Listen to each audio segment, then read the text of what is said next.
Is the keto diet better than a regular diet, even with exercise? Researchers say the ketogenic diet does a better job controlling metabolic syndrome. Dietitians aren't so sure. Is the ketogenic diet more effective for people with metabolic syndrome than a standard American diet with exercise? Researchers from Bethel University in Minnesota think so. But dietitians say it may not be that simple. The researchers set out to discover if a sustained, controlled ketogenic diet would reduce the impact of metabolic syndrome as well as decrease the weight, body mass index (BMI), and body fat mass of study participants. They brought together a group of 30 adults who had been diagnosed with metabolic syndrome, a cluster of conditions that occur at the same time. The conditions can include high blood pressure, high blood sugar, excess body fat around the waistline, and abnormal cholesterol levels.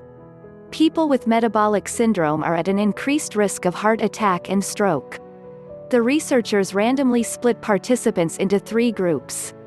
One group followed a sustained ketogenic diet with no exercise. Another undertook a standard U.S. diet with no exercise. The third followed a standard U.S. diet with 30 minutes of exercise for 3 to 5 days per week. At the end of the 10-week period, those in the ketogenic group saw the best results for reduction of weight, body fat percentage, and BMI. All variables for the ketogenic group outperformed those of the exercise and non-exercise groups, with 5 of the 7 demonstrating statistical significance, the authors wrote. Theory behind the keto diet.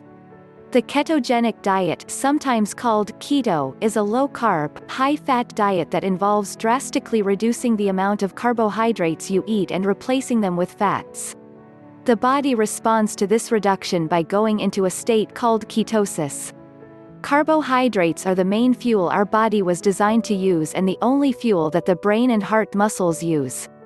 When we don't eat enough carbohydrates, the body looks for other forms of energy to satisfy that role. Without carbs, our insulin levels drop and fat is released from our cells. The liver turns the fat into ketones, our body's second choice for energy. Lori Wright, Ph.D., an assistant professor in public health at the University of South Florida, told Healthline. The keto diet has been used in medicine in conjunction with other therapies to help children with epilepsy.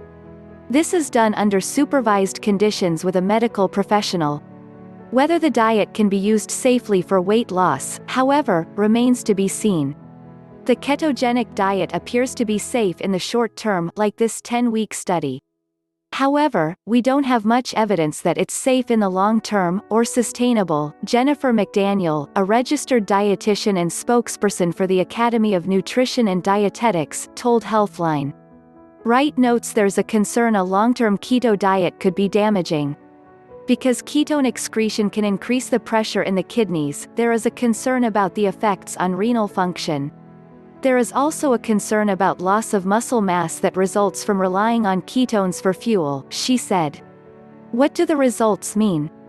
Although the results of the study found that participants in the ketogenic group had the best results in terms of weight loss, Wright is quick to point out that this doesn't necessarily mean this is a more effective weight loss method for this group. The greater weight loss resulted from loss of water rather than body fat. Studies show us that the water weight comes back quickly, and often people experience a rebound weight gain in response to the deprivation from the diet and changes in the metabolic rate. It is body fat that increases health issues, she said. According to a 2015 study, approximately 35% of all U.S. adults have metabolic syndrome. That increases to 50% for those 60 and over. One of the most important steps to preventing and treating metabolic syndrome is weight loss. A healthy diet combined with exercise helps with this. Experts say that metabolic syndrome occurs less often in those who are regularly engaging in some form of physical activity. The American Academy of Nutrition and Dietetics recommends a heart-healthy diet for those with metabolic syndrome, including a high intake of fruits and vegetables, low-fat or fat-free dairy, whole grains, seafood, and moderate amounts of lean meat, poultry, and oils. McDaniel says a reduction in carbohydrates is helpful for weight loss, but it doesn't need to be as extreme as in the ketogenic group in the Bethel study. It appears low-carb diets, in general, tend to be more effective for weight loss compared to the standard American diet. Low-carb diets can help people lose weight, but they just don't have to be this extreme. We have strong evidence that high-quality carbs that contain fiber and resistant starches like vegetables, beans, and whole grains support weight loss and reduce risk factors of the metabolic syndrome, she said. Dana Huns, Ph.D., a senior dietitian at the Ronald Reagan UCLA Medical Center in Los Angeles, argues that although the study participants in the ketogenic group achieved seemingly better results, this could simply be due to the inadequacies of the standard American diet. Almost any diet instead of the standard American diet might result in similar, perhaps attenuated, results. A standard American diet is by no means a healthy diet. It is usually 30% fat, often high in saturated fat, 50% or more carbs, typically refined carbs that are high in sugar. It is a diet that is typically high in salt and low in fiber and other beneficial nutrients, she said.